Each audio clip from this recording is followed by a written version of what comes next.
Asalamu alaykum mpenzi mtazamaji, karibu katika utabiri wa hali ya hewa wa saa 24 zijazo kuanzia saa 3 usiku huu kutoka mamlaka ya hali ya hewa. Utakuwa nami mchambuzi wako Fakali.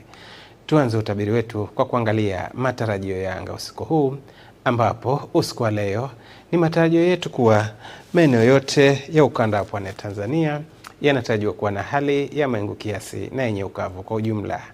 Na kwa siku ya kesho, kisiwa cha Unguja na Pemba, mkoa wa Tanga, mkoa wa Pwani pamoja na mkoa wa Dar es Salaam tunatarajia kuwa na hali ya mawingu kiasi, mvua nyepesi katika maeneo machache na vipindi vya jua.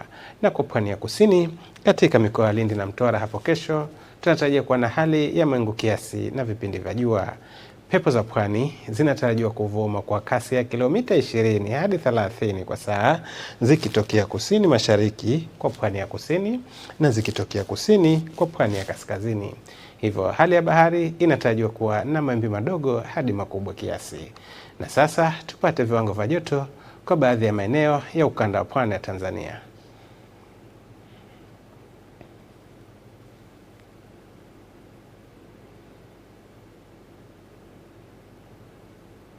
Kutoka mamlaka ya hali ya hewa, hadi kufikia hapo hatuna la ziada. Tunakutakia usiku mwema na utazamaji mzuri wa vipindi vinavyofuata.